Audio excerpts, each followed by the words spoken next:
La première chose qu'on peut dire de ce livre, c'est que c'est un grand livre sur un grand sujet. Qu'est-ce que c'est finalement que ces années 1960 qui sont explorées par le livre? Eh bien, les années 60, c'est vraiment un moment de crise religieuse, c'est-à-dire à la fois un moment d'effervescence, et un moment de grande rupture religieuse.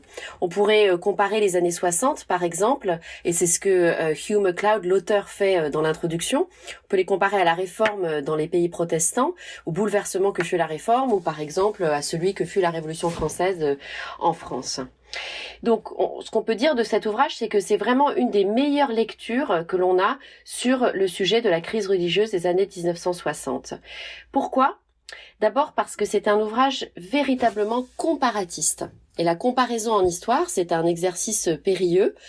Beaucoup aussi essayent, mais MacLeod, lui, vraiment réussit véritablement l'exercice.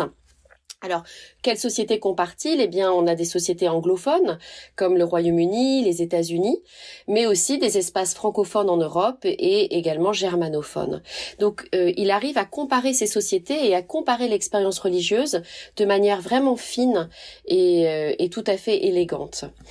Une autre chose qu'on pourrait dire de l'ouvrage, c'est que la finesse de l'analyse de cet historien se voit aussi dans le fait qu'il observe la crise religieuse des années 1960 comme une crise multifactorielle.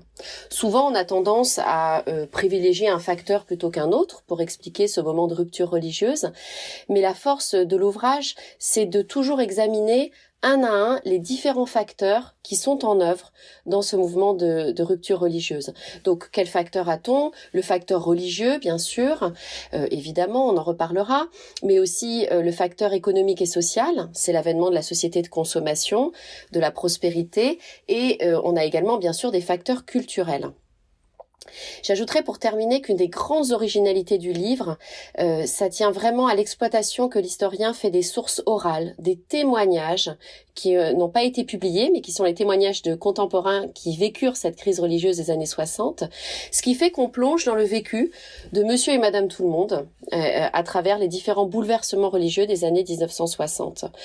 Donc, que dire de cet ouvrage ? Eh bien, qu'il nous a paru essentiel de le faire traduire. Il a été traduit par Elise Roglic, donc en français, pour le rendre accessible à un public francophone, pour que véritablement ce public puisse plonger dans la crise des années 60 de manière vécue et de manière tout à fait originale et comparatiste.